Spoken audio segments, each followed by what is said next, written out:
ఉత్తర తెలంగాణ రైతాంగం యొక్క సమస్యల్ని తీర్చడానికి ప్రభుత్వం ముందుకు రావాలి అని. ఈటల రాజేందర్ గారి పట్ల మాకెవరికి ఎలాంటి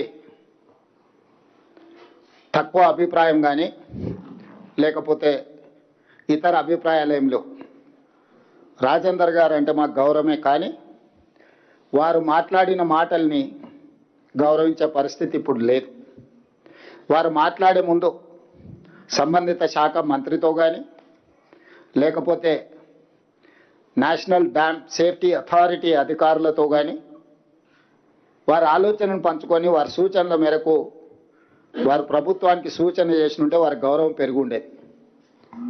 ఒక పక్కన ప్రభుత్వ మంత్రులను కానీ ఎన్డీఎస్ఏ చైర్మన్ కానీ ఎవరితో ప్రస్తావించకుండా కేవలం హరీష్ గారి సూచనల మేరకు, హరీష్ గారి విజ్ఞప్తి మేరకు ఈటల రాజేందర్ గారు మాట్లాడడం ద్వారా తన గౌరవాన్ని, మర్యాదను రాజేందర్ గారు పోగొట్టుకోవడం జరిగింది. ఏది ఏమైనా ఒక పక్కన కొంతమంది రిటైర్డ్ ఇంజనీర్లు తెలంగాణ వాదుల ముసుగులో బీజేపీ, బీఆర్ఎస్ ఈ ప్రభుత్వాన్ని తప్పు చేస్తున్నట్టుగా ప్రజల ముందు నిలబెట్టడానికి చేస్తున్న ప్రయత్నం నేపథ్యంలో ఈ పత్రికా సమావేశాన్ని ఏర్పాటు చేసి పూర్తి వివరాలను ప్రజలకు మేము వివరించదలుచుకున్నాం. తద్వారా పాత్రికేయ మిత్రులకు కూడా వాస్తవాలను వివరిస్తే చర్చ సందర్భంగా ఎప్పుడైనా మీరు కూడా ప్రజలకు వివరించడానికి అవకాశం ఉంటుంది. కాబట్టి ఈరోజు ఈ అత్యవసర పత్రికా సమావేశాన్ని మేము ఏర్పాటు చేయడం జరిగింది. సరే, ప్రాణహిత చేవెళ్ల ప్రాజెక్టు ఊరు పేరు అంచనాలను మార్చడం వీటి గురించి చాలా సందర్భాలలో చెప్పినా ఇప్పుడు అంత లోతుగా నేను వెళ్ళదలుచుకోలేదు. ఒక కట్ ఆఫ్ డేట్ తీసుకుందాం. జూన్ 21, 2019 నాడు ఆనాటి ముఖ్యమంత్రి చంద్రశేఖరరావు గారు కాళేశ్వరం ప్రాజెక్టును ప్రారంభించుకున్నారు. ఈ కథనాన్ని జూన్ 21, 2019 ఆ తర్వాత జరిగిన పరిణామాలకే పరిమితమై ఈరోజు నేను మాట్లాడాలని నిర్ణయం తీసుకున్నా. ఆనాడు మేడిగడ్డ, అన్నారం, సుందిల్ల, కన్నెపల్లి దగ్గర లక్ష్మి, సరస్వతి, పార్వతి పంపోజులు వీటి ప్రారంభోత్సవం చేసిన తర్వాత 18/5/2020 నాడు మేడిగడ్డ బ్యారేజ్ నిర్మాణంలో లోపాలు ఉన్నాయి, తక్షణమే ఈ లోపాలను సరిదిద్దండి, దీనివల్ల బ్యారేజ్కే ప్రమాదం ఉన్నది అని ఎగ్జిక్యూటివ్ ఇంజనీర్ బివి రమణారెడ్డి గారు ఆనాడు ప్రభుత్వం ఉన్నప్పుడే లేఖ రాయడం జరిగింది. స్పష్టంగా BV Ramanareddy, executive engineer, Kaleshwaram project, the project manager ఎలాంటి and PAS joint venture Medigadda barrage మీద 18/5/2020 నాడు స్పష్టంగా in view of the forthcoming monsoons, the agency, Messrs. L&T and PAS joint venture is requested to attend to the damages occurred to the CC blocks, wearing court, etc. and to it that they are well ordered at earliest.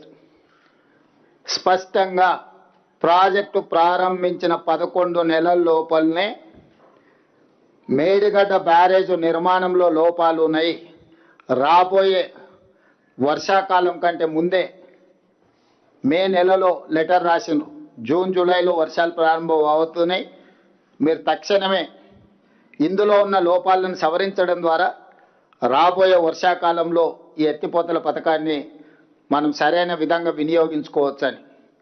అంటే చంద్రశేఖరరావు గారు సాగునీటి పారుదల శాఖ మంత్రిగా ఉన్నప్పుడే project ప్రారంభించిన 11 నెలల లోపలనే మేడిగడ్డ బ్యారేజ్లో లోపాలు ఉన్నాయని బయటపడడం, ఆ లోపాలను సరిదిద్దండి అని ఎగ్జిక్యూటివ్ ఇంజనీర్ సంబంధిత ఏజెన్సీలకు లేఖ రాయడం, నిర్లక్ష్యం వహించడం వల్ల అది పెరిగి పెద్దదై చివరికి మేడిగడ్డ బ్యారేజ్ కుప్పగూలే పరిస్థితి వచ్చింది.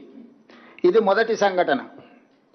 రెండవ సంఘటన జూలై 14, 2022 నాడు గోదావరిలో వరద జలాలు పోటెత్తుతే కన్నెపల్లి అన్నారం పంప్ హౌజ్లు సేఫ్టీ వాల్ మొత్తం ఇరిగిపోయి ఆ వరద జలాలు మొత్తం కన్నెపల్లి పంప్ హౌజ్ ముంచేసి కన్నెపల్లి పంప్ హౌజ్ కూడా పూర్తిగా దెబ్బతిన్నది. అది 2022 సంవత్సరం జూలైలో. అదేవిధంగా దాన్ని సరిదిద్దలేదు, దాన్ని రిపేర్ను పూర్తి స్థాయిలో చేయలేదు. ఇప్పటి కూడా కన్నెపల్లి పంప్ హౌజ్ 100% వినియోగంలోకి రాలేదు. 2023 అక్టోబర్ 24న ప్రాజెక్టు ప్రారంభించిన 4 ఏళ్లకే మేడిగడ్డ బ్యారేజ్ కుంగిపోయింది. అక్టోబర్ 22 నాడే ప్రాజెక్టు ఏఈ మహదేవ్పూర్ పోలీస్ స్టేషన్లో పోయి ఫిర్యాదు చేసింది. అక్టోబర్ 21, 2023 నాడు మేడిగడ్డ బ్యారేజ్ కుంగిపోతే తెల్లారే 22 నాడు మహదేవ్పూర్ పోలీస్ స్టేషన్లో చంద్రశేఖరరావు గారి ముఖ్యమంత్రి సాగునీటి పారుదల మంత్రిగా ఉన్నప్పుడు ప్రాజెక్టు కుంగిపోయింది, తక్షణమే దీని మీద విచారణ చేయండి అని చెప్పి ఆనాడు పోలీస్ స్టేషన్లో ఎఫ్ఐఆర్ కూడా చేయడం జరిగింది. ఆ తర్వాత అక్టోబర్ 22, 2023 నాడు కేసీఆర్ ముఖ్యమంత్రిగా ఉన్నప్పుడే నేషనల్ డ్యామ్ సేఫ్టీ అథారిటీ ఎంబడే ఈ ప్రాజెక్టు కుంగుబాటుపై కమిటీని నియమించి నవంబర్ 1, 2023 నాడు చంద్రశేఖరరావు గారు ముఖ్యమంత్రి ఉన్నప్పుడే ప్రాథమిక నివేదికను అందించారు. మేడిగడ్డ బ్యారేజ్లో ఉన్న లోపాలను, ప్లానింగ్లో ఉన్న లోపాలను, డిజైన్లో ఉన్న లోపాలను, నాణ్యత నియంత్రణ, అదేవిధంగా నిర్వహణ అంటే planning, designing, construction, operation and maintenance అన్నిట్లలో ఉన్న లోపాలను ఎత్తి చూపుతూ ఈ కారణాల చేత మేడిగడ్డ డ్యామ్ కుంగిపోయింది, ఇందులో ఉన్న కారణాలు అని చెప్పి క్లియర్గా ఎన్డీఎస్ఏ రిపోర్ట్ ఇచ్చింది. ఇప్పుడు ఎన్డీఎస్ఏ గురించి పదే పదే హరీష్ రావు గారు, చంద్రశేఖరరావు గారు ఎవరు ఎక్కడ ఎన్డీఎస్ఏ పోలేదు, కానీ మా దగ్గరికే వచ్చింది. మా దగ్గరికి ఎందుకు వచ్చింది, మా మీదనే ఎందుకు నివేదిక ఇచ్చిందని ఒక వాదన తీసుకొస్తారు. ఇన్ని సంవత్సరాలలో ఎందుకు ఈ ఎన్డీఎస్ఏ ఎక్కడికి వెళ్ళలేదని నేను ఇక్కడ పాత్రికేయ మిత్రులతో కొంత సమాచారాన్ని పంచుకోదలుచుకున్నా.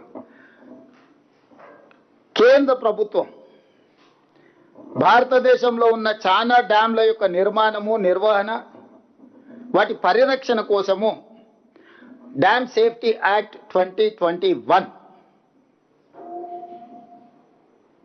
I'm repeating, dam safety act 2021 December 30, 2021 నాడు, అంటే దాదాపుగా 2022 జనవరి అనుకోండి, డిసెంబర్ 30, 2021 అంటే ఆ రోజు పార్లమెంటు ద్వారా చట్టాన్ని చేసిండ్రు. ఈ చట్టం యొక్క స్ఫూర్తి ఏంటంటే ఎక్కడైనా ఈ దేశంలో దేశవ్యాప్తంగా నిర్దేశిత డ్యాంల పర్యవేక్షణ, తనిఖీలు, నిర్వహణ, మరమ్మతులకు ఈ చట్టం సమగ్ర విధానాన్ని రూపొందించింది. భారతదేశంలో ఉండే అన్ని డ్యాంల యొక్క పర్యవేక్షణ, తనిఖీలు, నిర్వహణ, మరమ్మతులకు సంబంధించి చట్టాన్ని చేసింది. ఈ చట్టం నిబంధనలను అమలు చేయడం డ్యామ్ యజమానుల చట్టబద్ధత బాధ్యత. అంటే డ్యామ్ యజమానులు అంటే తెలంగాణ రాష్ట్రంలో Srisailam, Nagarjuna Sagar, SRSP, Medigadda, Annaram, Sundilla or any other dam Telangana రాష్ట్ర ప్రభుత్వం యజమాని. కేంద్ర ప్రభుత్వం చేసిన చట్టం డ్యామ్ సేఫ్టీ యాక్ట్ 2021 ప్రకారం పర్యవేక్షించే బాధ్యత ఎన్డీఎస్ఏది. వాళ్ళు ఇచ్చిన సలహాలు, సూచనలు, వాళ్ళ ఆదేశాల మేరకు బాధ్యత నిర్వహించాల్సింది రాష్ట్రాలది. అందుకే 2022లో 2023లో జరిగిన ప్రమాదాన్ని తక్షణమే ఎన్డీఎస్ఏ విజిట్ చేసింది. 2022 కంటే ముందు ఏవైనా డ్యామ్లు కానీ ప్రమాదాలు కానీ ఏదైనా జరిగితే అప్పుడు ఈ చట్టమే లేదు, ఈ అథారిటీయే లేదు. ఈ అథారిటీని పార్లమెంట్ చట్టం చేసిందే డిసెంబర్ 30, 2021 నాడు.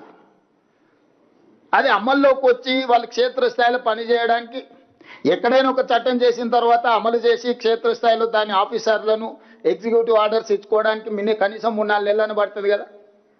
సో 2022 నుంచి పనులు ప్రారంభించి 2023 అక్టోబర్లో తెలంగాణలో జరిగిన మేడిగడ్డ బ్యారేజ్ యొక్క ప్రమాదాన్ని వాళ్ళు తక్షణమే విజిట్ చేశారు. వాళ్ళు విజిట్ చేసి పూర్తిగా దీన్ని పరిశీలించి కొద్ది రోజుల్లోనే ప్రిలిమినరీ రిపోర్ట్ ఇచ్చారు, తర్వాత ఫుల్ రిపోర్ట్ ఇచ్చారు. దాంట్లో వాళ్ళు చెప్పింది ఏంది, ప్రాథమిక నివేదికలో 7వ బ్లాక్ పిల్లర్లు అక్టోబర్ 24 నాడు 19వ పిల్లరు దాదాపు 1.2 మీటర్లు కుంగిపోయింది. దీనికి ప్రధానమైన కారణం ప్లానింగు, డిజైనింగు, కన్స్ట్రక్షన్, మెయింటెనెన్స్ లోపాలు ఉన్నాయి, అందుకే పిల్లర్లు కూలిపోయినాయని. అదేవిధంగా ఈ బ్లాక్ దెబ్బతినడం వల్ల 7th బ్లాక్ దెబ్బతినడం వల్ల మొత్తం ప్రాజెక్టు మీద ప్రభావం చూపించింది. కాబట్టి బ్యారేజ్లో నీళ్లు నింపడానికి వీలు లేదు, నీళ్లు నింపితే ప్రమాదం అని చెప్పి ఇచ్చారు వాళ్ళు. ఫస్ట్ ప్రాథమిక నివేదిక ఇచ్చారు, తర్వాత ఫైనల్ రిపోర్ట్ ఇచ్చారు. ఈ ఫైనల్ రిపోర్టు 365 పేజీలు ఉంది టోటల్గా. ఈ 365 పేజీలలో ప్రతి పేజీలో ఉంది. నేను కొంత సారాంశం చెప్తా, మీకు ఈ కాపీలను కూడా మీకు అందజేస్తా. ఫైనల్ రిపోర్ట్ 24 ఏప్రిల్ 2025 నాడు ఫైనల్ రిపోర్ట్ ఇచ్చారు. వివిధ పరీక్షలు క్షేత్రస్థాయిలో నిపుణులు పరిశీలించిన అనంతరం ఎన్డీఎస్ఏ తుది నివేదిక ఇచ్చింది. అందులో మేడిగడ్డ, అన్నారం, సుందిల్ల బ్యారేజు నీటి నిల్వకు అనుకూలం కావని తేల్చి చెప్పింది. పేజీ నెంబర్ 346 పేజీలో మేడిగడ్డ బ్యారేజ్ 7వ బ్లాక్ నష్టం వల్ల బ్యారేజ్ నుంచి నీటి మళ్లింపు పనికి రాకుండా పోయింది.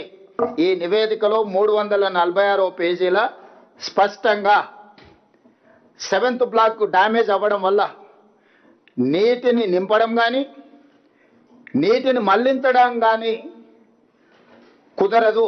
దీనివల్ల మొత్తం ఎంటైర్ మేడిగడ్డ బ్యారేజ్ దెబ్బతిన్నదని చెప్పింది. 352 పేజీలో అన్నారం బ్యారేజ్ తీవ్రంగా దెబ్బతిన్నది, నీటి మళ్లింపు సురక్షితం కాదని చెప్పింది. 356 పేజీలో సుందిల్ల బ్యారేజ్ తీవ్రంగా దెబ్బతిన్నందున నీటిని మళ్లించడం సురక్షితం కాదని చెప్పింది. ఫైనల్గా ఎగ్జిక్యూటివ్ సమ్మరీలో 17th పాయింట్ 3 బ్యారేజీలు తీవ్ర నష్టాలను క్రోడీకరించింది, సమగ్ర పునరుద్ధరణ డిజైన్ అవసరమని స్పష్టం చేసింది. మొత్తం బ్యారేజ్ పటిష్టత, భద్రతపై సమగ్ర అంచనా వేసి ఇప్పుడున్న దుస్థితిని అరికట్టడానికి తక్షణ స్థిరీకరణ చర్యలను కూడా సిఫార్సు చేసింది ఇందులోనే. అంటే దీన్ని 3 బ్యారేజీలు నీళ్లు నింపడానికి కుదరదు. ఈ బ్యారేజీల నిర్మాణంలో చాలా లోపాలు ఉన్నాయి, వీటిని సరిదిద్దడానికి కూడా వాళ్ళు ఒక స్ట్రక్చరల్గా సజెషన్స్ ఇచ్చారు. ఏ విధంగా నిపుణులు అపాయింట్ చేయాలి, ఏ సంస్థలతో భూసార పరీక్షలు చేయించాలి, ఏ సంస్థల ద్వారా ఈ ప్రాజెక్టు యొక్క నాణ్యతను ఏ రకంగా చేయాలనో వాళ్ళు కంప్లీట్గా ఇచ్చారు. చివరిగా ఇంకే మాట ఏమన్నారు, పునరుద్ధరణ డిజైన్లు, రిపేర్లు, ఇతర పనులన్నీ ఎన్డీఎస్ఏ లేదా సిడబ్ల్యూసి ఆమోదంతోనే చేపట్టాలని ఎన్డీఎస్ఏ సిఫార్సు చేసింది. నువ్వేది చేయాలన్నా మీ దగ్గర అపర మేధావులు ఉండొచ్చు, 80,000 పుస్తకాలు చదివిన వాళ్ళు ఉండొచ్చు, కిలాడి కమిటీ ఉండొచ్చు. ఈ కిలాడి కమిటీలు ఇచ్చే నివేదికలు లేకపోతే సూచనలతోనే మీరు ముందుకు వెళ్ళడానికి వీల్లేదు. ఎవరిచ్చే సూచనలు పాటించాలంటే ఎన్డీఎస్ఏ లేదా CWC central water commission committee, ఈ ఇద్దరిని పరిగణలోకి తీసుకున్న తర్వాతనే మీరు ఏ పని చేసినా కూడా దీన్ని ముందుకు తీసుకెళ్లాలని స్పష్టంగా చెప్పింది. ఇదే ఆ నివేదిక. ఈ మొత్తం నివేదిక 365 పేజీలలో ఇచ్చిన నివేదికలో మొత్తం కూలంకషంగా సారాంశాన్ని మొత్తం వడబోసి సమస్యలతో పాటు సమస్యల పరిష్కారానికి అవసరమైన సూచనలు అన్నిటిని కూడా ఇచ్చింది. దీన్నే బైబిల్, దీన్నే ఖురాన్, దీన్నే భగవద్గీతగా భావించి తెలంగాణ సాగునీటి పారుదల శాఖ తూచా తప్పకుండా ఎక్స్పర్ట్స్ కమిటీని అపాయింట్ చేసి ఈరోజు ఆ ప్రాజెక్టును పునరుద్ధరించడానికి అహర్నిశలు మేము ప్రయత్నం చేస్తున్నాం. ఇప్పటికిప్పుడు వీళ్ళు వచ్చేసి లేదు లేదు ఇప్పుడు ఆడ నీళ్లు పోతున్నాయి, వెనకటి కేసీఆర్ చెప్పిన తలాబులో నీళ్లున్నా మన తాగడానికి నీళ్లు లేవు, కాలు అడ్డం పెడితే మొత్తం మన భూములు తడిచిపోతాయి, ఇంత దుర్మార్గం ఇంత అన్యాయం ఉంటుందా అని తెలంగాణ ఉద్యమంలో చెప్పాడు. మనం కూడా అవును తల ఊపినాం, బాగానే ఉంది. అప్పుడు ఉద్యమ సందర్భం వేరు. ఆయన ఏం కథలు చెప్పినా, బుర్ర కథలు చెప్పినా, హరికథలు చెప్పినా మనం విన్నాం. సరే మనోడే కదా ఏదో ఒకటి కానీలే. ఇప్పుడు కూడా మళ్ళీ కొడుకు బయలుదేరాడు, అగో ఆడ నీళ్ళు పోతున్నాయి, ఇక్కడ కన్నెపల్లె పంపులు ఉన్నాయి, మీరు ఎత్తురని. సరే తండ్రి అంటే చదువుకో ఏ లెవెల్లో చదివినో తెలియదు కానీ కొడుకు మళ్ళీ అమెరికాలో చదివినా ఐటీ చదివినా అంటాడు. ఇవాళ నేను అడిగేది, ఇవాళ ఒక్కొక్క దాన్ని నేను వివరాలు చెప్పదలుచుకున్నాను. నీళ్లు వారినంత మాత్రాన కళ్ళ ముందల నీళ్ళు పోతుంటే ఎత్తనికి రాదు. పారుతున్న నీళ్ళని ఎత్తుకునే అవకాశం ఉంటే బ్యారేజీలు కట్టాల్సిన అవసరమే ఉంది నర్సింగ్. బ్యారేజీలు కట్టిందంటే పరిగెత్తుతున్న నీళ్లను నిలబెట్టాలి, నిలబెట్టిన నీళ్ళను ఎత్తాలి, ఎత్తిన నీళ్ళను తరలించాలి. ఇదే కదా లిఫ్టులు అంటే. పరిగెత్తున్న నీళ్ళను నిలబెట్టాలి, నిలబెట్టిన నీళ్ళని ఎత్తిపోయాలి. స్థూలంగా ఇంతే తెలుగులో. దానికోసమే బ్యారేజీలు కట్టారు. ప్రతి బ్యారేజ్కు వెనకాల ఒక పంప్ హౌస్ కట్టారు. ఆ పంపుల నుంచి లిఫ్ట్ చేసి తీసుకుంటున్నారు. ఇప్పుడు వాటి కథ కూడా చూద్దాం. మేడిగడ్డ బ్యారేజ్ నుంచి మాట్లాడుకుంటూ వద్దాం. మొదట మేడిగడ్డ, తర్వాత అన్నారం, ఆ తర్వాత సుందిల్ల, ఆ తర్వాత శ్రీపాద ఎల్లంపల్లి అక్కడ ఉన్నది. ఒక్కసారి మిత్రులను అటువైపు కూడా చూడమని. ఇది మేడిగడ్డ బ్యారేజ్. ఈ మేడిగడ్డ బ్యారేజ్ 89.5 మీటర్ల బెడ్ లెవెల్లో ఉంది. దీని క్రస్ట్ గేట్లు 90 మీటర్ల దగ్గర క్రస్ట్ గేట్లు ఉన్నాయి, 1 మీటర్ పైన. దీని వెనకాల 18.5 కిలోమీటర్ల వెనక్కి ఇక్కడ మీకు లక్ష్మీ పంప్ హౌస్, అదే కన్నెపల్లి పంప్ హౌస్. ఈడ బ్యారేజ్ ఉంటే బ్యారేజ్ నుంచి వెనక్కి 18.5 కిలోమీటర్ల దగ్గర ఇక్కడ మీకు అప్రోచ్ కెనాల్ ద్వారా ఈ నీళ్లను ఇక్కడికి తీసుకొచ్చి కన్నెపల్లి పంప్ హౌస్ నుంచి లిఫ్ట్ చేసి ఈ అన్నారం బ్యారేజ్కి యువతలు పోయాలి. ఇక్కడ చెప్తా మీకు, వాళ్ళ ఇష్టం, కెమెరా అవసరం లేదు, జస్ట్ వీళ్ళ అండర్స్టాండింగ్ కోసం. సో ఇక్కడ ఇది ఈడ 89.5 మీటర్ల బెడ్ లెవెల్ ఉంటే క్రస్ట్ గేట్లు ఇంకొక మీటర్ పైన ఉన్నాయి. ఈడ ఈ పంపులు పనిచేయాలంటే ఈడ 93.5 మీటర్ల లెవెల్ వరకు నీళ్లు నింపి పెట్టాలి.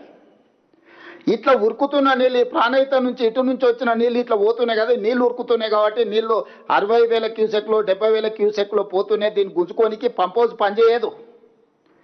ఈడ మినిమం లెవెల్ 93.5 మీటర్ల లెవెల్లో ఈడ గేట్లు దించి ఆపితే అప్పుడు ఈ పంపులతో లిఫ్ట్ చేయడానికి ఉంటుంది. అంటే దాదాపుగా మేడిగడ్డ బ్యారేజ్ వెనకాల 5 టీఎంసీల నీళ్లను మనం నిల్వ చేయగలిగినప్పుడే ఈ పంపులు ఎత్తాలి. కన్నెపల్లి పంపులు ఎత్తి మీరు పోయాల్సింది అన్నారం బ్యారేజ్ దగ్గర. ఈ అన్నారం బ్యారేజ్లో నీళ్లు ఈడెత్తిపోస్తే ఈ గేట్లు దించడానికి కూడా లేదు. గేట్లు దించినట్టు కొట్టుకపోతాయని ఆదేశాలు ఇచ్చారు. ఈ గేట్లు దించకుండా కన్నెపల్లి పంప్ హౌస్లో వెళ్ళి అన్నారం దగ్గర నీళ్ళు వస్తే నీళ్ళు ఎక్కడికి పోతాయి చారి గారు? తిరిగి మళ్ళీ కన్నెపల్లికే వస్తాయి. అంటే ఈడ గోల్గా అంటే ఏమంటారు, గాన్గెద్దు తిరిగినట్టు తిరగాలనా? మినిమం బుద్ధి లేకుండా ఈరోజు ఈడ గేట్లు మూసి ఈ గేట్లు అన్నారం దగ్గర నీళ్లు పోస్తే అన్నారం దగ్గర ఉన్న ఈ సరస్వతి పంప్ హౌస్ 27 కిలోమీటర్ల దూరం ఉంది. అది సరస్వతి పంప్ హౌస్ 25 కిలోమీటర్లు. ఈ పంప్ హౌస్, ఇది అన్నారం పంప్ హౌస్. దీని అప్రోచ్ ఛానల్ ఇక్కడ ఉంది, దీని పంపులు ఇక్కడ ఉన్నాయి. సరస్వతి పంప్ హౌస్ ఈ అన్నారం బ్యారేజ్కి సరస్వతి పంప్ హౌస్కి సరిగ్గా 25 కిలోమీటర్ల దూరం ఉంది. ఇది దాదాపుగా 25 కిలోమీటర్లు. 25 కిలోమీటర్ల దూరం నీళ్లు నిలబడాలంటే అన్నారం గేట్లు మూసి పెడితే ఎన్ని మీటర్లు ఎత్తు నిలబెట్టాలి అంటే దీని లెవెల్ కూడా చెప్తా. దీని బెడ్ లెవెల్ వచ్చేసి 106 మీటర్లు. దీని క్రస్ట్ గేట్లు లెవెల్ వచ్చేసి, క్రస్ట్ లెవెల్ వచ్చేసి 107 మీటర్లు. 107 మీటర్ల మీద నుంచి 10.5 మీటర్ల ఎత్తు నీళ్లు నింపాలి.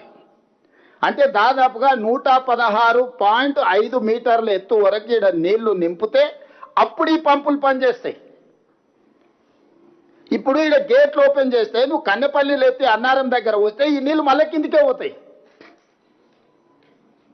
సో ఇప్పుడు వాళ్ళ తెలివితేటలన్నీ అతి తెలివితేటలన్నీ ప్రదర్శించి ప్రజల్ని మభ్యపెట్టి ప్రభుత్వం మీద బురద జల్లి మమ్మల్ని తప్పు పట్టి ప్రజల్ని వంచి ఉన్నది కొట్టుకుపోయేటట్టు చేయాలని ఈరోజు ఎన్డీఎస్ఏ స్పష్టంగా ప్రతి బ్యారేజ్ మీద క్లియర్గా చెప్పింది.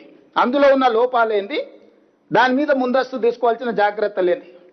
నువ్వు రిపేర్స్ చేసే వరకు ఎట్టి పరిస్థితుల్లో గేట్లు దించొద్దు, గేట్లు మొత్తం ఎత్తి పెట్టండి, ఓపెన్గా పెట్టండి అని చెప్పింది. అందుకే ఈ గేట్లన్నీ ఎత్తిపెట్టినాం. నీళ్ళు వచ్చినట్టు ఎట్లా వచ్చినా పోయేదానికి. ఇప్పుడు కన్నెపల్లి దగ్గర ఎత్తి అన్నారం దగ్గర వస్తే అన్నారం గేట్లు ముయ్యకపోతే ఈ నీళ్లు మళ్ళీ తిరిగి కన్నెపల్లికి వస్తాయి కదా. అందుకోసమనే ఈరోజు ఇది ఎత్తిపోయడం అనేది కుదరదు. మేడిగడ్డ గేట్లు ముయ్యకుండా కన్నెపల్లిలో ఎత్తిపోయలేం, అన్నారం గేట్లు ముయ్యకుండా సరస్వతి పంప్ హౌస్లు ఎత్తిపోయలేం. అక్కడి నుంచి ఇప్పుడు ఈ సరస్వతి అన్నారం గేట్లు మూసి 116.5 మీటర్ల ఎత్తున ఈడ దాదాపుగా 4-5 టీఎంసీలు నిల్వ పెడితేనే ఈ పంపులు పనిచేస్తాయి. ఈ పంపుల నుంచి ఎత్తి మళ్ళీ సుందిళ్ళలో పోస్తే సుందిళ్ళ బెడ్ లెవెల్ వచ్చేసి 118 మీటర్లు దీనిది. ఈ సుందిళ్ళ బెడ్ లెవెల్, దీని క్రస్ట్ లెవెల్ వచ్చేసి 119.5 మీటర్లు. ఈ సరస్వతి పంప్ హౌస్ ఇప్పుడు ఈ నుంచి ఎత్తి ఇక్కడ మీకు దాదాపుగా నీళ్ళు ఎత్తాలంటే 126.5 మీటర్ల ఎత్తు వరకు నీళ్లు నిల్వ పెట్టాలి. సో దాదాపుగా మీకు 120 సుందిళ్ళ గేట్లు మూసి నిలిపేస్తేనే 126.5 మీటర్లు అంటే దాదాపుగా 20 మీటర్ల ఎత్తు ఈరోజు నీళ్లు నిలబెట్టాలి. ఇట్లాంటిది ఇప్పుడు దీన్ని మీరు ఏమీ చేయకుండా ఈడ గేట్లు ముయ్యకుండా, ఈ గేట్లు కూడా ముయ్యడానికి వీల్లేదు ఎన్డీఎస్ఏ రిపోర్ట్ ప్రకారం. ఈ గేట్లు ముయ్యకుంటే ఈడ నీళ్లు పోస్తే మళ్ళీ ఒకవేళ సుందిళ్ళలో నువ్వు నీళ్లు తెచ్చిపోసినా ఈ సుందిళ్ళ అన్నారంలోకి వస్తుంది, అన్నారం నీళ్లు మేడిగడ్డలకు వస్తాయి, మేడిగడ్డ నీళ్లు గోదావరిలోకి పోతాయి, బంగాళాఖాతానికి పోతాయి. ఇప్పుడు ఈడ పోసిన తర్వాత అప్పుడు ఇక్కడి నుంచి మళ్ళీ ఎత్తుతే అప్పుడు శ్రీపాద ఎల్లంపల్లికి వస్తాయి ఇక్కడ ఉన్న బ్యారేజ్.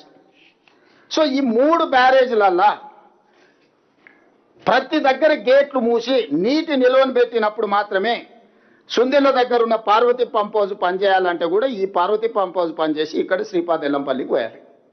శ్రీపాద ఎల్లంపల్లి నుంచి ఇంకా మీకు తెలుసు మొత్తం నీళ్ళు ఎట్లా పోవాలి. ఎందుకంటే 20 ఏళ్ళ నుంచి శ్రీపాద ఎల్లంపల్లి పనిచేస్తూనే ఉంది. హైదరాబాద్కి తాగనీకే నీళ్లు శ్రీపాద ఎల్లంపల్లి నుంచే తెచ్చుకున్నాం. ఈరోజు మల్లన్న సాగర్కి నీళ్ళు ఎక్కడి, మల్లన్న సాగర్కి నీళ్ళు ఎట్లా వచ్చినాయి, కొండపోచమ్మకి ఎట్లా వచ్చినాయి, రంగనాయక సాగర్కి ఎట్లా వచ్చినాయి, అన్ని బుద్ధి లేని మాటలు మాట్లాడుతుంది తాటి చెట్లు లెక్క పెరిగి. ప్రాణవాయువే శ్రీపాద ఎల్లంపల్లి, శ్రీపాద ఎల్లంపల్లి గుండెకాయ. ఈ కాళేశ్వరంలో మేడిగడ్డ వెన్నుపూస ఇరిగిపోయింది, మనిషి ఎల్లెలో వాళ్ళు పట్టుకున్నాడు. ఈ గుండెకాయతోనే మిగతాదంతా ప్రసరణ జరుగుతుంది. ఈ రకంగా ప్రాజెక్టు ఉంటే ప్రజల్ని తప్పుదోవ పట్టించి ఇప్పుడు మీరు ఎత్తుతారా లేదా, మీరు పోస్తారా లేదా, మేము మిమ్మల్ని బెదిరిస్తాం, మీరు మాకు లొంగి ఉండాలి, 118 మీటర్ల నుంచి ఉండి 126 అంటే 8.5 మీటర్ల ఎత్తు అన్నారంలో కూడా నీళ్లు నిల్వ పెట్టాలి. 8.5 మీటర్స్ నీళ్లు నిల్వ పెడితే తప్ప 8.5 మీటర్స్ అన్నారంలో నిల్వ పెట్టాలన్నా లేకపోతే సుందిళ్ళలో నిల్వ పెట్టాలని ఎక్కడ పెట్టాలన్నా 5-6 టీఎంసీలను మనము అందులో నిలిపితే తప్ప ఈ పంప్ హౌజులు పనిచేయవు. ఇప్పుడు ఆ గేట్లే ముయ్యొద్దని ఎన్డీఎస్ఏ చెప్తే లేదు మీరు గేట్లు ముయ్యకున్నా సరే నీళ్ళు ఎత్తవచ్చు, మీరు కన్నెపల్లి నుంచి నీళ్ళు ఎత్తుతారా లేరా అంటే మీడియా మిత్రులారా మీరు చెప్పండి. కన్నెపల్లి దగ్గర ఎత్తడానికే లేదు. 93.5 మీటర్ల ఎత్తున నీటి నిల్వ చేస్తేనే మేడిగడ్డ బ్యారేజ్లో అప్పుడు కన్నెపల్లి పంప్ హౌజ్ పనిచేస్తుంది. 93.5 మీటర్ల ఎత్తు నిలపాలంటే కనీసం 5 టీఎంసీల నీళ్ళని ఇక్కడ పెట్టాలి. ఇదే సూత్రం అన్నారంలో వర్తిస్తుంది, ఇదే సూత్రం సుందిళ్ళలో వర్తిస్తుంది. సుందిళ్ళ నుంచి ఎత్తిపోస్తే శ్రీపాద ఎల్లంపల్లికి వస్తాయి. ఇది ఈ లిఫ్టుల కథ. ఇప్పుడు వీళ్ళు అర్జెంటుగా బీఆర్ఎస్కు తాపత్రయం ఉంది. 1,00,000 కోట్లు గోదావరిలో కొట్టుకుపోతుంటే, రైతులు ఎండిపోతుంటే, 2.5 సంవత్సరాలు తెలంగాణ రాష్ట్ర ప్రభుత్వం ఒక్క చుక్క లిఫ్ట్ కూడా చేయకుండా 2,88,00,000 మెట్రిక్ టన్నుల వరి ధాన్యం పండించి రైతులకు తాగడానికి సాగునీళ్ళు ఇచ్చి ఎస్ఆర్ఎస్పి కావచ్చు, శ్రీపాద్ ఎల్లంపల్లి కావచ్చు, లేకపోతే జూరాల కావచ్చు, భీమా కావచ్చు, నెట్టంపాడు కావచ్చు, శ్రీశైలం కావచ్చు, నాగార్జున సాగర్ కావచ్చు, ఇట్లా చెప్పుకుంటూ ఎన్నో ప్రాజెక్టుల వల్ల గత కాంగ్రెస్ ప్రభుత్వంలో కట్టిన ప్రాజెక్టులతోనే తెలంగాణలో మొత్తం సాగునీరు అందిస్తే వాళ్ళు కట్టింది కూలింది 1,00,000 కోట్లు ఖర్చు పెట్టింది 3 ఏళ్ళలో ఎక్కడిదక్కడ అల్లికల్లి పూజకు పూజ అయిపోయింది, ఎక్కడిదక్కడ కొట్టుకుపోయింది. ఇప్పుడు మమ్మల్ని బద్నాం చేయడానికి ప్రయత్నం చేస్తారు. ఇప్పుడు ఇంకొక విషయాన్ని మీకు దృష్టికి తీసుకురాదలుచుకున్నా. రీసెంట్గా June 30th, 2026 రోజు government of India, ministry of Jal Shakti, department of water resources, R&D and GR మాకు ఒక లెటర్ రాసింది తెలంగాణ గవర్నమెంట్కి. రీసెంట్గా June 30th, 2026.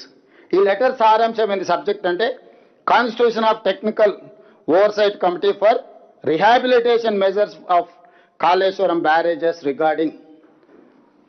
దీన్ని రిహాబిలిటేట్ చేయడానికి ఈ కాళేశ్వరం మీద ఉన్న బ్యారేజీలు 3కు సంబంధించి క్లియర్గా ఇన్స్ట్రక్షన్స్ ఇచ్చి ఒక కమిటీని అపాయింట్ చేసి, composition of the committee as follows. Name of the expert member level, member technical NDSA, NDSAలో ఉన్న టెక్నికల్ మెంబర్ని చైర్మన్ చేసిండ్రు. డైరెక్టర్ డిజైన్స్ CWC మెంబర్గా ఉన్నాడు. డైరెక్టర్ డిజైన్స్ గేట్స్ CWC మెంబర్గా ఉన్నాడు. Representative from CSMRS not below superintending engineer లెవెల్లో ఒక మెంబర్ నేసిండ్రు. Representative from CWPRS not below superintending engineer level member నేసిండ్రు. 3 representatives from state government of Telangana not below superintending engineer level. ఒక 6 మందిని కమిటీని constitute చేసి కాళేశ్వరం ప్రాజెక్టు యొక్క రిహాబిలిటేషన్ మెజర్స్ని టైం టు టైం పర్యవేక్షించి సూచన చేయడానికి వేసి క్లియర్గా వాళ్ళు ఇన్స్ట్రక్షన్స్ ఇచ్చారు. The terms of reference of the committee are as under: to provide the technical advice on the design and rehabilitation proposal of 3 barrages submitted by the project authority, to visit the project as and when required. 3, the technical oversight committee may invite any other representatives of the state government of Telangana and such other domain experts, including international experts, as it may consider appropriate for discharge of its functions under above TOR. Point number 4, the construction, investigation and quality assurance and quality control shall be carried out by the project authority only. The project authority shall inform the committee of the changes, if any, carried out during execution of the advice of the committee on the rehabilitation proposals. The 5th point, the project authority shall provide all necessary technical support and logistics for the visits of the committee. Manoj Kumar, Senior Joint Commissioner, so and so. ఇది ఇచ్చి June 30 నాడు మీరు తమాషాలు చేయకండి, తైతక్కలు ఆడకండి, మీకు తెలివితేటలు ఉన్నాయి, 80,000 పుస్తకాలు చదివినాం, సావు తెలివితేటలు ప్రదర్శించకండి, ఇప్పటికి ప్రదర్శించింది సాలైంది, సాలించండి ఇంకా మీరు అని చెప్పి ఈ నివేదిక తర్వాత ఇది June 30, 2026 నాడు 11 రోజులు అయింది. ఇవాళ 11వ తారీఖు వేసుకుంటే 11 రోజుల క్రితం స్పష్టంగా government of India Jal Shakti ministry ఒక అథారిటేటివ్ కమిటీని, సాంకేతిక నైపుణ్యం వాళ్ళు ఉన్న వాళ్ళందరినీ కూర్చి ఏర్చి కాళేశ్వరం ప్రాజెక్టు పునరుద్ధరణకు కంప్లీట్గా ఒక సిస్టమ్ని అడాప్ట్ చేసుకొని రాష్ట్ర ప్రభుత్వానికి సూచన ఇచ్చింది. ఇస్తాను. అదే ఇప్పుడు నేను అడుగుతున్నా మిమ్మల్ని పాత్రికేయ మిత్రుల్ని, మా ముందర 2 కమిటీలు ఉన్నాయి. ఒక కమిటీ నిపుణుల కమిటీ గిది, దీనికి NDSA నేతృత్వం వహిస్తుంది. రెండో కమిటీ కిలాడీల కమిటీ ఉంది, దానికి KCR గారు నేతృత్వం వహిస్తున్నారు. కిలాడీలు ఇందులో మెంబర్స్ ఎవరో నేను చెప్పిన క్లియర్గా, ఏ డిపార్ట్మెంట్స్ మెంబర్స్, చైర్మన్ ఎవరు, మెంబర్స్ ఎవరు. కిలాడీల కమిటీలో KCR గారు chairman, Harish, KTR, Rajender members. ఇప్పుడు నేను తెలంగాణ మేధావులను, రిటైర్డ్ ఇంజనీర్ల ముసుగులో, ఆనాడు వాళ్ళ అవినీతిలో పీకల దాకా కూరుకుపోయిన, ఈ రోజు కూడా ప్రజల్ని తప్పుదో పట్టించడానికి తెలంగాణ రిటైర్డ్ ఇంజనీర్లు అంటే మేధావులు అన్నట్టుగా మేము చేసిన తప్పే వాళ్ళని తీసి బొక్కలేయకపోవడం. ఎందుకంటే ఈ దోపిడీలో వాళ్ళు కూడా భాగస్వాములు. ఇట్లాంటి తప్పుడు పనులు కేసీఆర్తో చేయించి కాంట్రాక్టర్ల దగ్గర కోట్ల రూపాయలు కొల్లగొట్టారు. ఈరోజు రిటైర్డ్ ఇంజనీర్ ముసుగులు వచ్చి బేకూఫ్ సలహాలు చెప్తున్నాయన. ఆ రోజు తెలంగాణ ఏర్పడ్డ ఎంబడే తెలంగాణ రాష్ట్ర ప్రభుత్వం ఏర్పాటు చేసిన కమిటీలో ఆయన సభ్యుడు. ఆ మొనగాడు గంత వహించిన మొనగాడు 21/1/2017 నాడు రిటైర్డ్ సీనియర్ ఇంజనీర్ల కమిటీతో జీవో నెంబర్ 28 ఇచ్చారు. అందులో retired CE Anantharamulu, retired CE Venkataramana Rao garu, retired CE Chandramouli గారు, రిటైర్డ్ సిఈ దామోదర్ రెడ్డి గారు, రిటైర్డ్ ఈ శ్యామ్ ప్రసాద్ రెడ్డితో కమిటీ ఏర్పాటు చేశారు. ఆ కమిటీ ఏం రిపోర్ట్ ఇచ్చింది? మేడిగడ్డ వద్ద బ్యారేజీ నిర్మాణం మంచిది కాదు, ఆర్థికంగా భారమే కాకుండా దీన్ని ఇక్కడ కడితే చాలా నష్టం జరుగుద్ది. మీరు ఒకవేళ తుమ్మిడియేటి నుంచి తరలించాలంటే ప్రాణహిత నదిపై వేమనపల్లి వద్ద బ్యారేజ్ నిర్మించాలని చెప్పింది కూడా వీళ్ళే. మీరే స్వయంగా ఇక్కడ కట్టుడు తప్పు, కాస్ట్ పెరుగుద్ది అన్ని సలహాలు ఇచ్చి ఆ శ్యాంప్రసాద్ రెడ్డి గారు నిన్న మొన్న బయటకు వచ్చి సన్నాయి నొక్కులు నొక్కుతుండు. ఎందుకంటే చెర్లపల్లి జైలుకు పంపలే కదా. చెర్లపల్లి జైలుకు పంపిస్తే తెలిసి ఉండేది అప్పుడు చేసిన తప్పులేందో, వాళ్ళ బాసులు చేసిన అప్పులేందో. ఇవాళ ఇట్లాంటి దుర్మార్గులను ముందల పెట్టుకొని ముసుగు తొడుక్కొని ఈ కిలాడి కమిటీ మా మీద ఒత్తిడి తెచ్చి ప్రజల ముందల మమ్మల్ని దోషులుగా నిలబెట్టాలనే ప్రయత్నం చేస్తుండ్రు. అందుకోసమని నేను ఈరోజు సూటిగా ఈటల రాజేందర్ గారికి నేను విజ్ఞప్తి చేయదలుచుకున్నా. ఈ కిలాడి కమిటీలు ఆయన కొత్తగా చేరేండు, సరే పాత పాపం కొంతనే గడుక్కుందాం అనేవాళ్ళు మరి రాజేందర్ గారు ప్రయత్నం చేస్తున్నారో తెలియదు. ఎందుకంటే ఆనాడు వారి భాగస్వామ్యం ఉందని ఘోష్ కమిషనే వారిని పిలిచింది, విచారించింది, ఇవన్నీ చేసి దాని కింద నేను 2 అంశాలను నేను ఈరోజు ప్రస్తావించదలుచుకున్నా. ఒకటి, రాష్ట్ర ప్రభుత్వం ముందలు ఉన్నది 2 కమిటీలు, ఒకటి ఎన్డీఎస్ఏ కమిటీ, 2 కిలాడి కమిటీ. ఈ రాష్ట్ర ప్రభుత్వం ఎన్డీఎస్ఏ కమిటీ సూచనల్ని తూచా తప్పకుండా పాటించాలని నిర్ణయం తీసుకున్నది. దీంట్లో రెండో వాదనకి తావు లేదు. విస్పష్టంగా మేడిగడ్డ, అన్నారం, సుందిల్ల బ్యారేజీల విషయంలో, పునరుద్ధరణ విషయంలో రాష్ట్ర ప్రభుత్వం ఎన్డీఎస్ఏ సూచనల మేరకు నిపుణుల కమిటీ ఆదేశాల మేరకే పనిచేస్తుంది తప్ప కిలాడి కమిటీల ఒత్తిడికి లొంగే సమస్యనే లేదు.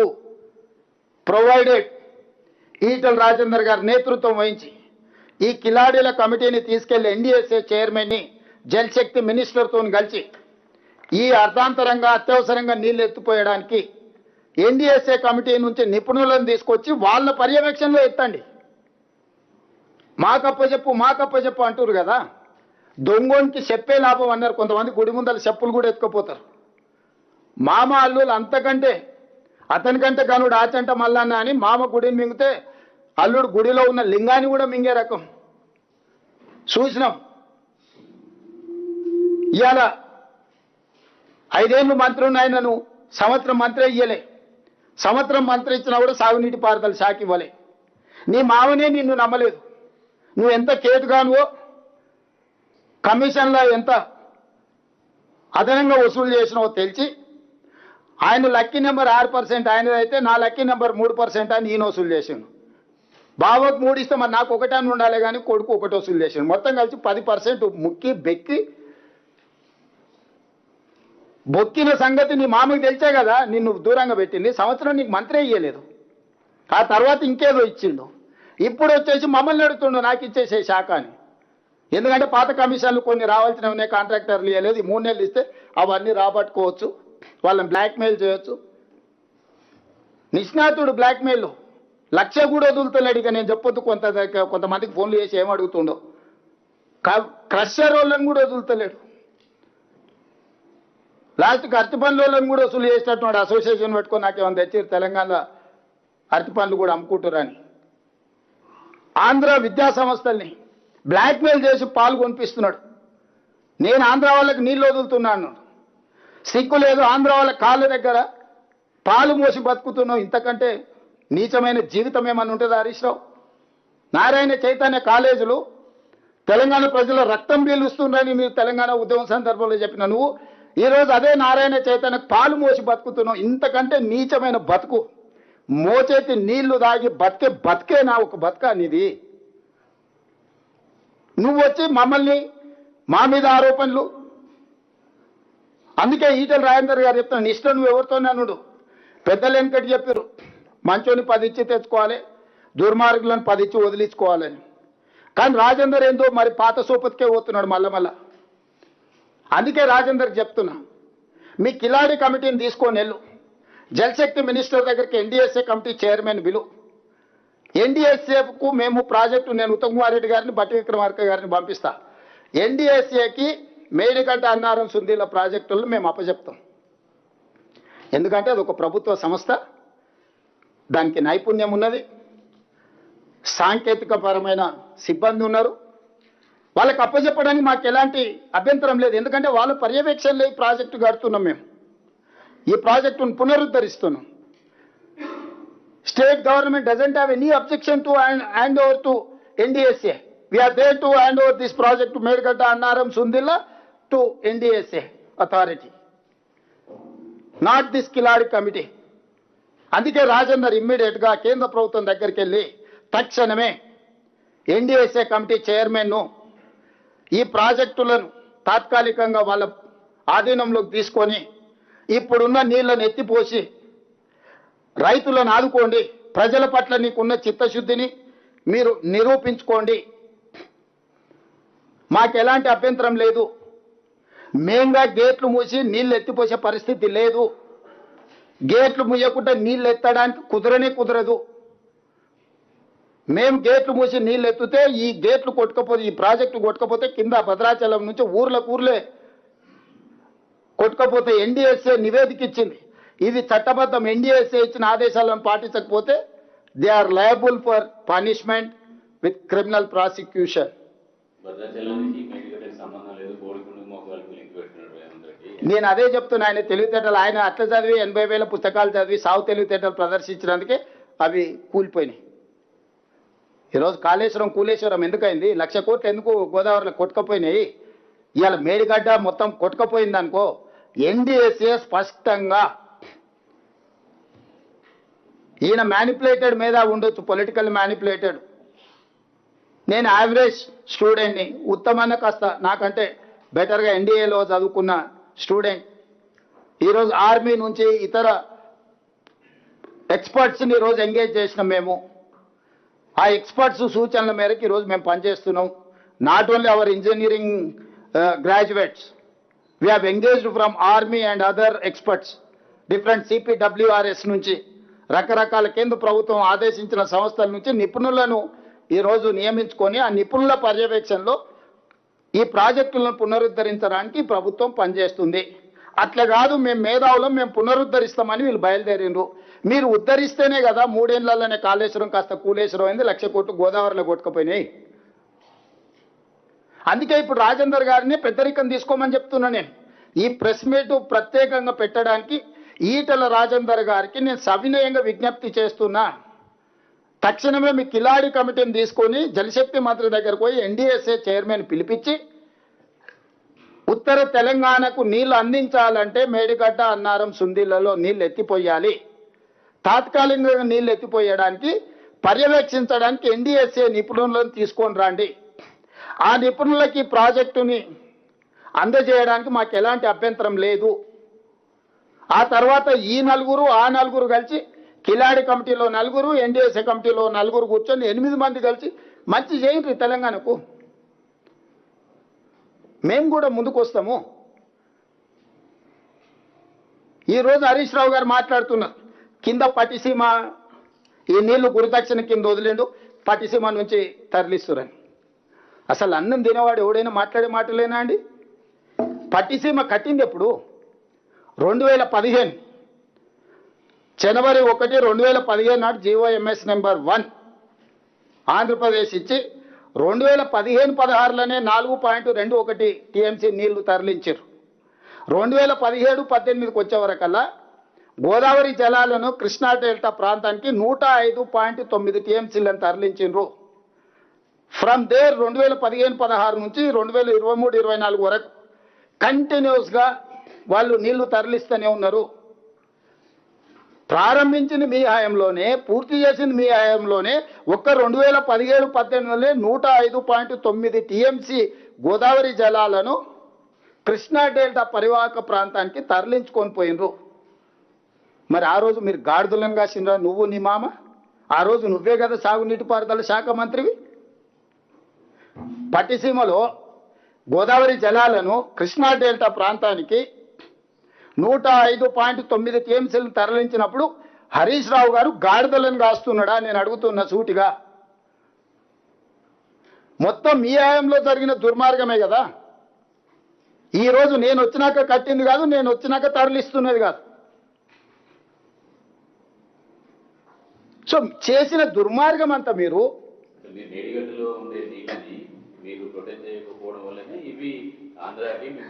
అదే చారి గారు, నేను చెప్పేది అదే. 2017-18 నువ్వే ఉన్నావు కదా, గాడిదలం కాసినావు. ఆ రోజు 105 టీఎంసీలు ఇది ఉంది కదా. పోనీ నువ్వు కట్టిన తర్వాత 2019లో నువ్వు ప్రారంభించినప్పుడు 2021లో కూడా 30 టీఎంసీలు తరలించింది కదా. 23-24 మీరు ఉన్నప్పుడు కూడా 39 టీఎంసీలు తరలించింది కదా.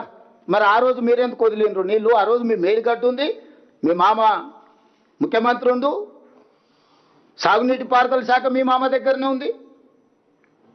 ఆ రోజు ఏం చేసిండు మరి? పట్టిసీమ ప్రాజెక్టు దేనికి సంబంధించింది? పోలవరం ప్రాజెక్టుకి ఏవైతే నీళ్లు ఉన్నాయో ఆ నీళ్లు పోలవరం ప్రాజెక్టు పూర్తి చేయడానికి సమయం పడుతుంది కాబట్టి తాత్కాలికంగా మేము నీళ్లను వినియోగించుకోవడానికి పట్టిసీమ కట్టినాం. పోలవరం ప్రాజెక్టు పూర్తి అయిన తర్వాత పట్టిసీమను పూర్తిగా డిస్మెటల్ చేస్తామని కదా ఆంధ్రప్రదేశ్ ప్రభుత్వం చెప్పింది. ఇప్పుడు మేడిగడ్డ అన్నారం సుందేళ్ళు ఉంటే పోలవరం చుక్క నీరు పోదా? ఇప్పుడు పోలవరము మేడిగడ్డ అన్నారం సుందేళ్ళ ఒకవేళ ఉపయోగంలోకి వస్తే పోలవరంకు చుక్క నీళ్లు పోవా? ఆంధ్రప్రదేశ్కు చుక్క నీరు రాదా? పోలవరం ప్రాజెక్టుకి కేటాయించిన నీళ్ళని ఈరోజు పోలవరం పూర్తి కాకపోవడం వల్ల ఆ నీళ్ళని వాళ్ళు పట్టిసీమ ద్వారా అక్కడికి తరలిస్తారు కదా. తెలివి తక్కువ మాటలు, అతి తెలివి మాటలు కాకపోతే నేను అదే చెప్తున్నా. తెగిన తర్వాత నీళ్ళు ఏడిపోతావు. నీకు జార్ఖండ్లో వస్తాయి, జార్ఖండ్లో ఉత్తరాఖండ్లో నీళ్లు తెగితే మొత్తం మొత్తం మొత్తం అంతా కొట్టుకుపోయింది కదా. అందుకే అదే దానికోసమే చెప్పిన, దొంగల చేతికి తాళాలు ఇయ్యము. గజ దొంగలు వీళ్ళు, బందుపోటు దొంగల కంటే ప్రమాదకరమైన వ్యక్తులు. వీళ్ళ గుంపులో రాజేందర్ గారు చేరిండ్రు కాబట్టి ఎన్డీఎస్ఏ అప్పచెప్తాము. 3 నెలలు కాదు, మొత్తం కాంట్రాక్టే వీళ్ళకి ఇస్తాము. 3 బ్యారేజ్లు హరీష్ రావు గారిని కాంట్రాక్టర్గా మారి ఇన్ని రోజులు బినామీగా పనిచేసిండు. ఇప్పుడు బాజాప్తా కాంట్రాక్ట్ తీసుకోమని అప్పచెప్తాం. టోటల్గా 3 బ్యారేజ్లు ఆయనకి అప్పచెప్తాం. ఎన్డీఎస్ఏ పర్యవేక్షణ మీరు ఇద్దరు కలిసి పెట్టుకోండి. రాజేందర్ గారు కూడా ఉన్నారు కాబట్టి, బీజేపీలో ఉన్నాడు, కేంద్రంలో ఉన్నాడు. ఈటల రాజేందర్ గారికి నేను విజ్ఞప్తి చేస్తున్నా, మీరు తక్షణమే ఎన్డీఎస్ఏ చైర్మన్ దగ్గరికి వెళ్ళండి, ఎక్స్పర్ట్స్ని అపాయింట్ చేయించుకోరి. ఎక్స్పర్ట్స్కి ఎన్డీఎస్ఏకి మేము హ్యాండ్ ఓవర్ చేస్తాం. ఎన్డీఏ ఎక్స్పర్ట్స్ కమిటీ అండ్ ఈ టీం కలిసి ఎత్తిపోయండి. ఏం చేస్తారో చెప్పండి, మాకు ఎలాంటి అభ్యంతరం లేదు. మీరేమో అందులో స్టోరేజ్ చేస్తేనే ఎత్తిపోవడానికి అవకాశం ఉంటుంది మీరు చెప్తాము. హరీష్ రావు గతంలో 5 సంవత్సరాలు ఇరిగేషన్ శాఖ మంత్రి చేశారు, ఈటల రాజేందర్ 5 సంవత్సరాలు ఆర్థిక శాఖ మంత్రి చేశారు. వాళ్ళేమో స్టోర్ చేయని అవసరం లేదు, డైరెక్ట్ ఎత్తిపోయచ్చు అని చెప్తాము. వాళ్ళు మెదడు తక్కువ మాటలు మాట్లాడుతున్నారు అని ఇంతసేపు చెప్పిన రాజిరెడ్డి. ఇంకా నీకు ఇది కూడా అర్థం కాకపోతే నేను చేసేది అందుకే చూపిస్తున్నాను. ఒక్కసారి నెక్స్ట్ లెవెల్ది చూపించండి శ్రీనివాస్ గారు. మన ప్రాజెక్ట్ ఇది ఉన్నది కదా, ఒక్కసారి అది చూడండి. మీకు మాది అదే కదా నేను చెప్పింది, డైరెక్ట్ ఎత్తిపోసేటట్టుంటే బ్యారేజ్లు ఎందుకు కట్టిండ్రు? అరే ఆ పంప్ హౌస్ ఎక్కడుందో ఇప్పుడు ఒక్కసారి చూపిస్తే అక్కడ ఒక్కసారి చూడండి. ఒక్కసారి మీరు అది చూడండి. కెమెరా ఇప్పుడు తిప్పండి, ఒకటట్టు ఒక కెమెరా అటు తిప్పండి. లెవెల్స్ ఇవన్నీ అందుకే చెప్తున్నా కదా మీకు చూపిస్తాను ఇప్పుడు. అది టోపోగ్రఫీ శ్రీనివాస్ ఒక్కసారి. మరిన్ని అప్డేట్స్ కోసం ఛానల్ ను సబ్స్క్రైబ్ చేయండి. నోటిఫికేషన్స్ కోసం బెల్ ఐకాన్ పై క్లిక్ చేయండి.